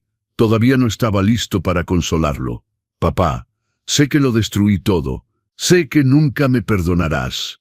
Pero necesito que sepas, Patricia está pidiendo que testifique contra ti. Dice que falsificaste pruebas, que manipulaste todo. Su abogado me contactó. Mi estómago se apretó. ¿Y qué dijiste? Me miró a los ojos. Y por primera vez en años vi honestidad ahí. Dije que no, que todas las pruebas son reales. Que cometí los crímenes de los que me acusan. Y que si ella quiere intentar usarme una vez más, puede olvidarlo. Respiré profundo. ¿Por qué lo hiciste, Carlos? ¿Por qué la elegiste a ella en lugar de a mí? Bajó la cabeza. Las lágrimas vinieron porque me sentí importante. Por primera vez alguien me miraba como si yo fuera especial. No solo el hijo de don Roberto Mendoza. Ella me hacía sentir que yo era el jefe, que yo era el poderoso. Y fui demasiado idiota para ver que solo quería tu dinero.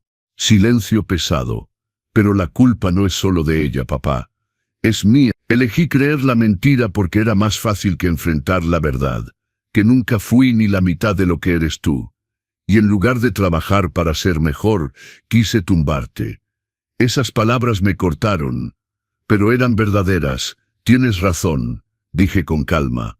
Fuiste débil, cobarde. Elegiste el camino fácil. Asintió, llorando. Pero ¿sabes qué? Todavía eres mi hijo. Y no abandono a mi familia. Le letó los ojos, sorprendido. Eso no significa que olvidé. No significa que todo está bien, pero significa que si cambias de verdad, si lo pruebas con acciones y no con palabras, tal vez algún día podamos reconstruir algo. Carlos lloró abiertamente. Puso sus manos en su rostro. Lo voy a probar, papá. Lo juro por Dios. Voy a salir de aquí. Voy a trabajar. Voy a pagar cada peso. Voy a convertirme en el hombre que merecías que fuera. Salí de esa visita con el corazón pesado, pero menos roto. Los meses siguientes fueron de pequeñas reconstrucciones. Visité a Carlos una vez por mes. Siempre conversaciones cortas. Me contaba de su trabajo en la cocina, de los cursos que tomaba en prisión, administración, gestión rural, incluso un curso de ética. Estaba intentando. En agosto me llamó de la prisión, emocionado.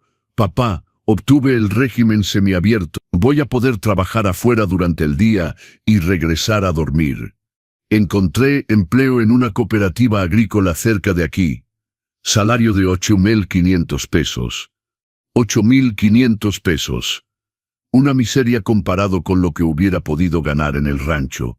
Pero era honesto. Estoy orgulloso de ti. Y era verdad. En noviembre, un año después de la prisión, Carlos me llamó llorando: papá, Patricia fue condenada en segunda instancia. 6 años y 8 meses confirmados. Y ella me pidió que la ayudara. Dice que todavía me ama, que fuimos víctimas tuyas. Mi sangre se heló. ¿Y qué dijiste? Le dije que el único amor que tuvo fue por tu rancho, y que no quiero volver a ver su cara nunca. Colgué y sonreí. Mi hijo estaba despertando finalmente. De verdad. En diciembre, cuando completó 1 año y medio de régimen semiabierto, me llamó con una pregunta. Papá, cuando salga definitivamente de aquí en 2 años, ¿crees que algún día podría regresar al rancho? No como dueño, no como administrador, sino como empleado, como obrero. Quiero reaprender desde el principio. Como tú aprendiste cuando murió mamá. Me quedé en silencio.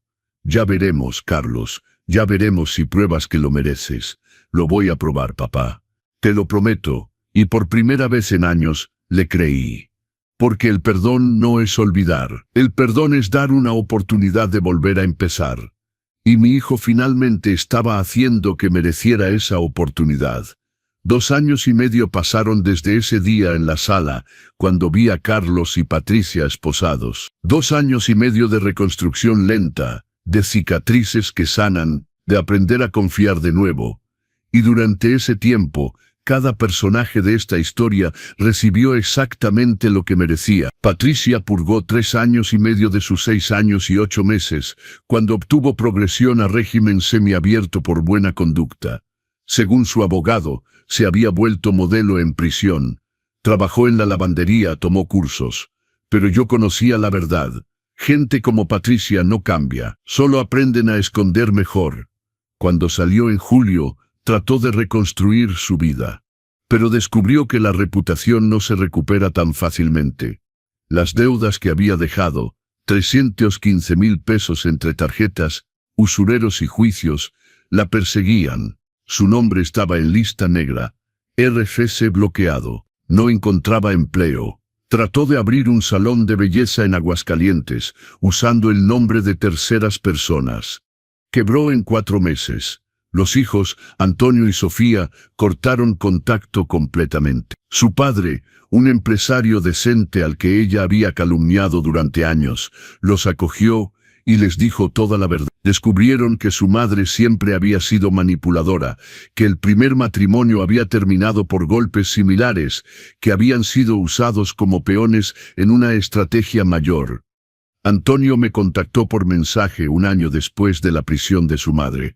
Don Roberto, quiero disculparme. Mi madre nos enseñó a verlo como enemigo. Hoy entiendo que solo se defendió. Lo siento. Respondí con amabilidad. No era responsable de tener una madre estafadora. Sofía nunca me contactó, pero supe que estaba estudiando Derecho, trabajando de día y estudiando de noche, tal vez queriendo entender cómo nunca más dejarse engañar. Patricia trató de contactar a Carlos decenas de veces.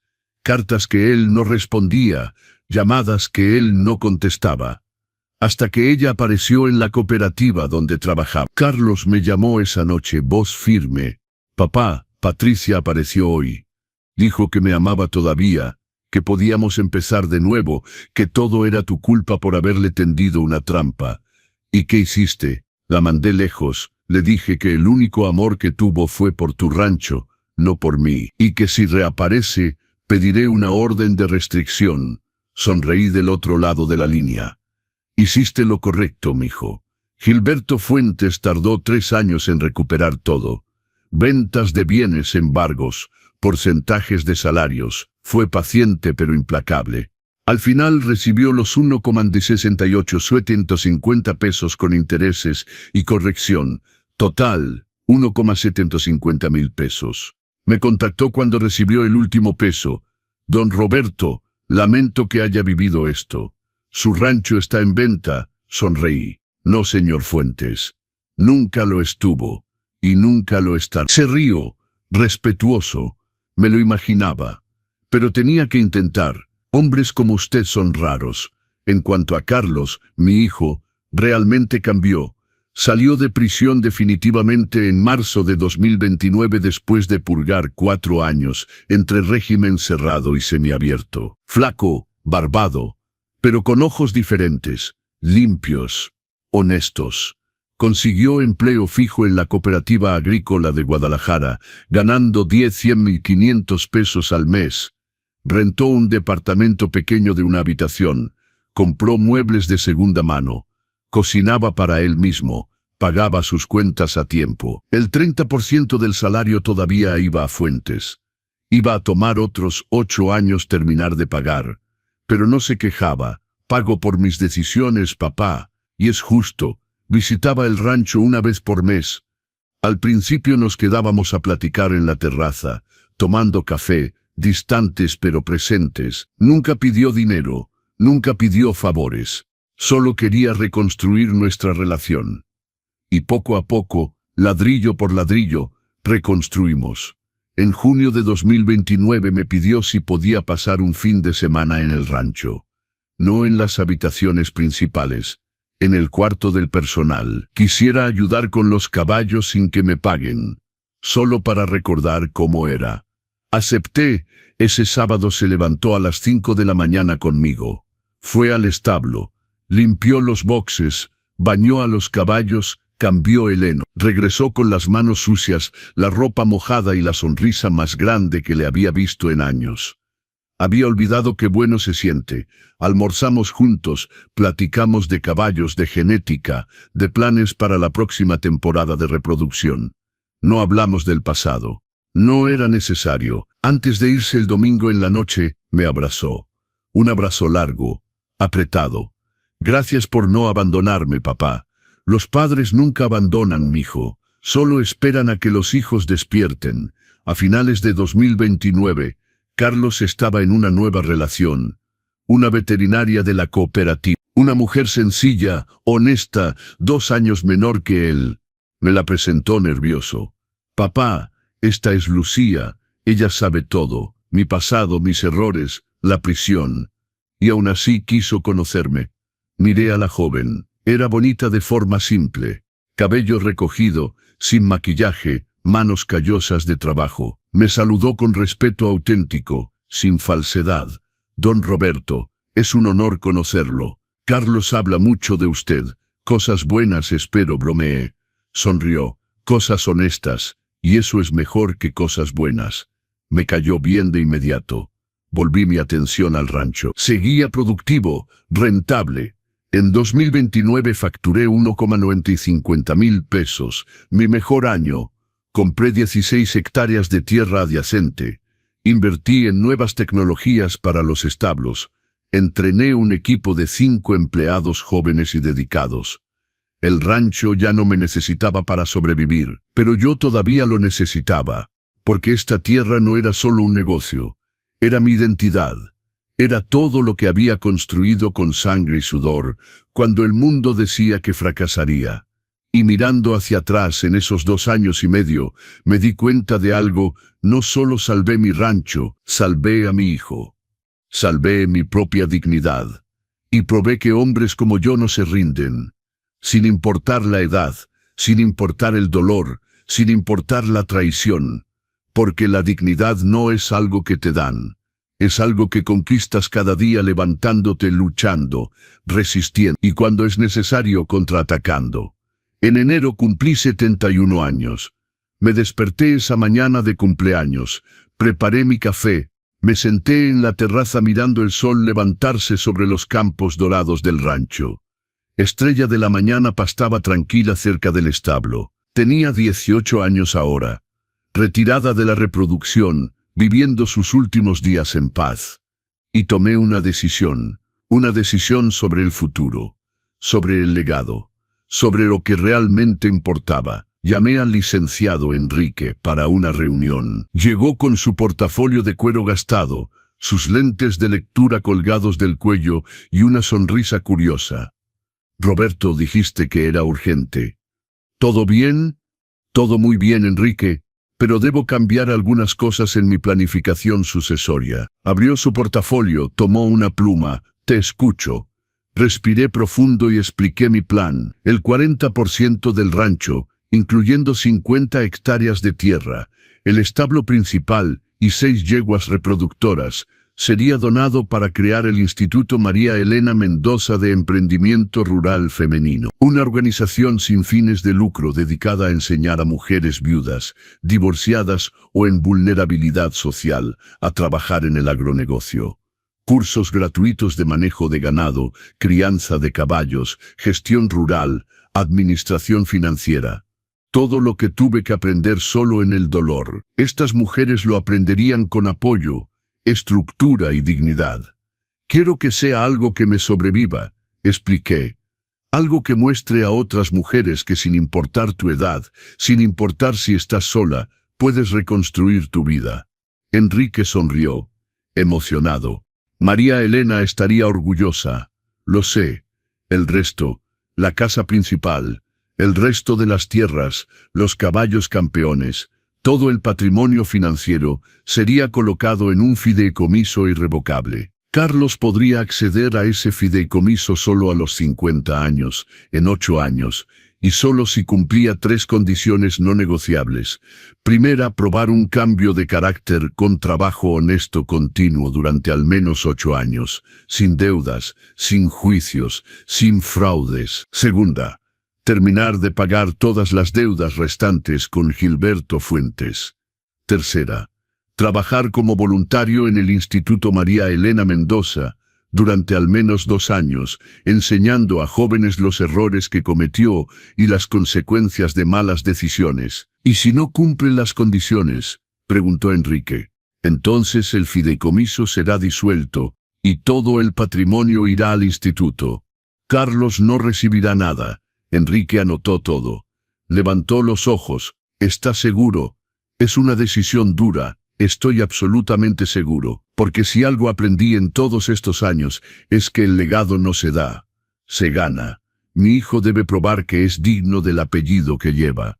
Los documentos fueron firmados en febrero, registrados en notaría, irrevocables. Le conté a Carlos durante una de sus visitas al rancho. Un domingo tranquilo.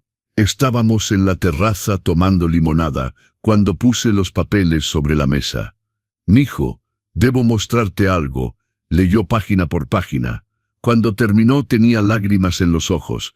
Papá, no esperaba nada después de todo lo que hice. Lo sé, pero no es cuestión de lo que esperas. Es cuestión de lo que mereces. Y hasta ahora vas por buen camino. Sigue así los próximos 8 años y ese patrimonio será tuyo. Sostuvo mi mano. No te voy a decepcionar otra vez. Lo juro. Lo sé. La creación del instituto se anunció en marzo. Hice una pequeña ceremonia. Solo la prensa local y algunas rancheras de la región que respetaba. Hablé al micrófono. Nervioso. Nunca me gustaron los reflectores. Pero firme. Este instituto lleva el nombre de mi esposa, María Elena Mendoza, porque con ella aprendí el significado de compañerismo. Pero continúa mi trabajo, mostrar a las mujeres que no necesitamos permiso para reconstruir nuestras vidas. Necesitamos valor, conocimiento y apoyo. 3 mujeres se inscribieron en la primera promoción. Una viuda, una divorciada, una madre soltera. La más joven tenía 28 años. La mayor, 62. Di clases personalmente las primeras semanas. Enseñé sobre caballos, tierra, contratos. Conté mi historia sin adornos, sin victimización. Solo los hechos. Al final de mi discurso, una mujer de 50 años levantó la mano llorando. Don Roberto, mi esposo murió hace 3 años. Me dejó con deudas y un rancho abandonado. Pensé que iba a perder todo, pero escuchándolo, siento que todavía tengo oportunidad. La tiene, señora. Siempre la tuvo. Solo necesitaba que alguien se lo recordara. Los meses siguientes llenos de satisfacción profunda. Ver a esas mujeres aprender, crecer, conquistar su autonomía. Ver el rancho funcionar perfectamente, incluso con una parte dedicada al instituto. Ver a Carlos trabajar honestamente, crecer como hombre. En junio Carlos me llamó con noticia. Papá, Lucía está embarazada. Vas a ser abuelo. Mi corazón se detuvo. Abuelo. Después de todo, después del dolor, la traición, la reconstrucción, iba a ser abuelo. Estoy feliz, mijo. Muy feliz. Papá, quiero que mi hijo o hija crezca conociendo a su abuelo, conociendo la historia de cómo te defendiste, para que aprenda desde el principio. La dignidad no se negocia. Colgué y lloré. Lágrimas buenas. De logro. Hoy, sentado en la terraza de este rancho que construí con sangre y sudor, miro hacia atrás y veo el viaje completo. Vi la peor traición que un padre puede sufrir, pero también vi la más hermosa redención que un hijo puede conquistar. Aprendí que la familia no es solo la sangre, es el respeto, es la lealtad. Es el esfuerzo mutuo. Aprendí que el perdón no es debilidad, es fuerza. Pero el perdón sin cambio no es perdón, es permiso para ser lastimado otra vez. Aprendí que hombres como yo, hombres de 71 años, con arrugas, con manos callosas, con historias de dolor, no somos desechables, somos esenciales. Porque llevamos una sabiduría que solo se gana viviendo, luchando y resistiendo.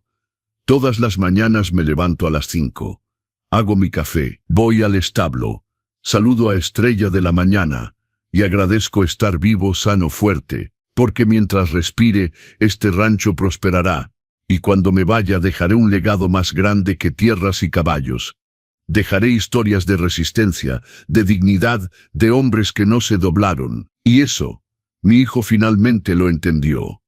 Eso no tiene precio. Diciembre, 71 años, 3 meses y 5 días de vida.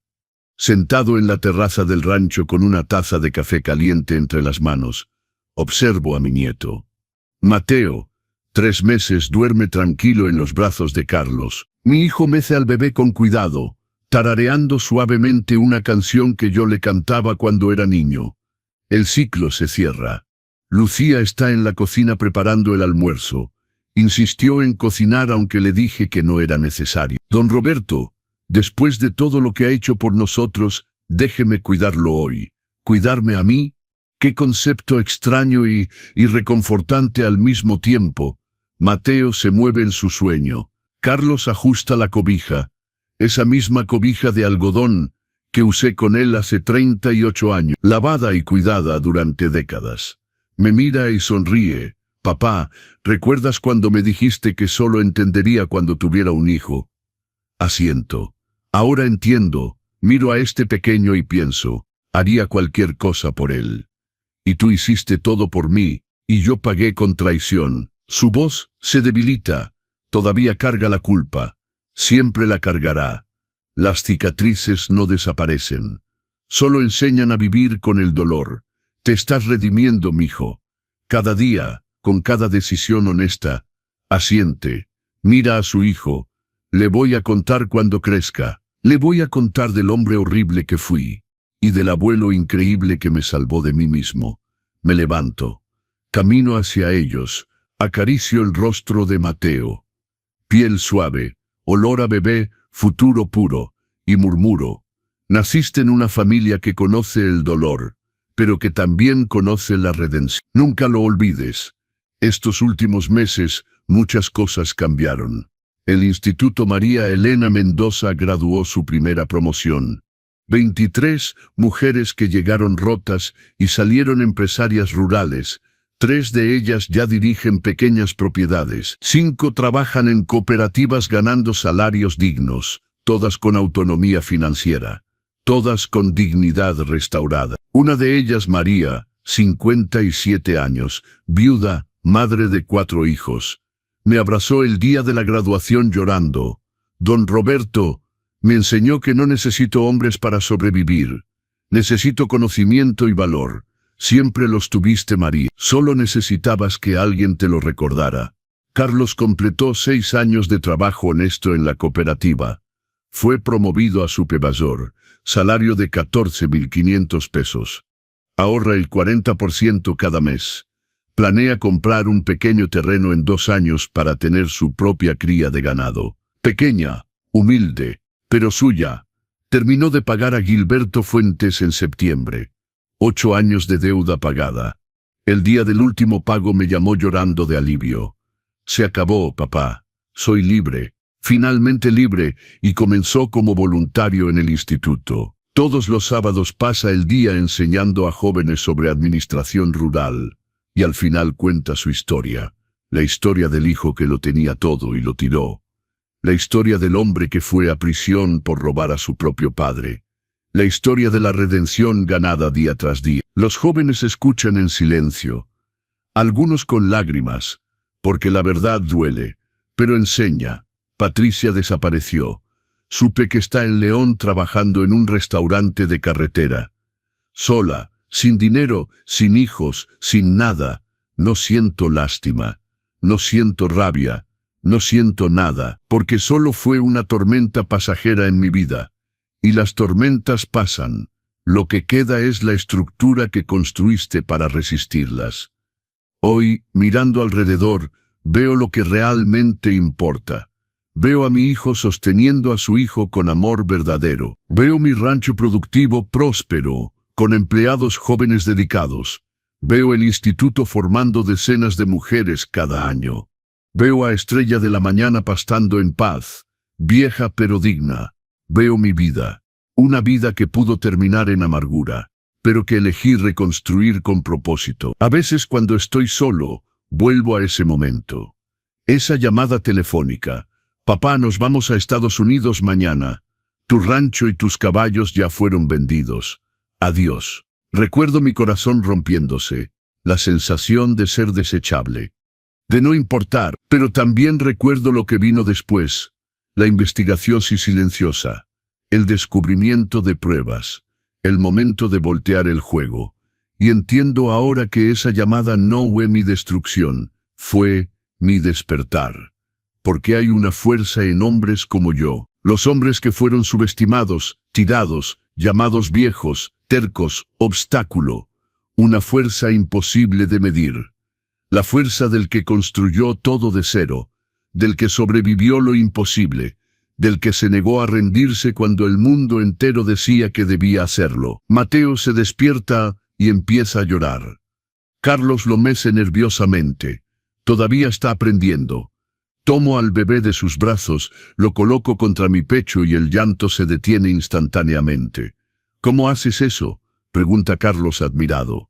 38 años de práctica, mijo. 38 años aprendiendo que a veces todo lo que alguien necesita es sentir que no está solo. Miro el pequeño rostro de Mateo. Me observa con sus ojos oscuros de recién nacido, tratando de entender el mundo. Y le murmuro, pero también a mí mismo, vas a crecer escuchando historias sobre tu abuelo.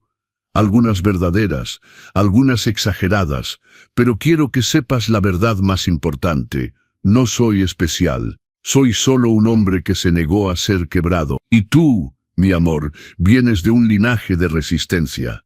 Nunca lo olvides. La vida no está hecha de finales felices perfectos, está hecha de cicatrices que se vuelven sabiduría, de pérdidas que se vuelven fuerza, de traiciones que se vuelven límites, y de nuevos comienzos que se vuelven legado. Hoy a los 71 años, no tengo miedo del futuro, no tengo miedo de envejecer, no tengo miedo de ser olvidado, porque mientras exista una mujer que lea mi historia y piense, yo también puedo, habré vivido correctamente. Mientras exista un hijo que aprenda de sus propios errores, habré enseñado bien. Mientras exista un rancho que prospere con trabajo honesto, habré construido bien. Soy Roberto Mendoza, tengo 71 años, y esta es la historia de cómo no permití que me robaran mi dignidad. Porque la dignidad, mi amor, no es algo que te dan. Es algo que decides conservar cada día, contra todo y contra todos. Y cuando tomas esa decisión, nadie, absolutamente nadie, puede quitarte. Si esta historia tocó tu corazón, si conoces a alguien que necesitaba escuchar esto, deja en los comentarios de qué país ves este video.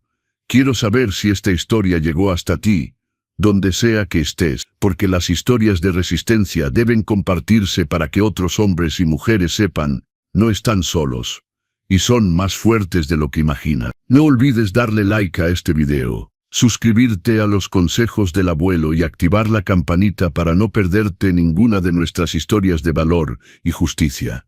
Comenta de qué país nos ves ahora. Tu apoyo nos permite seguir compartiendo estas historias que inspiran y transforman. Gracias por acompañarme en este viaje. Y recuerda, la dignidad nunca se negocia.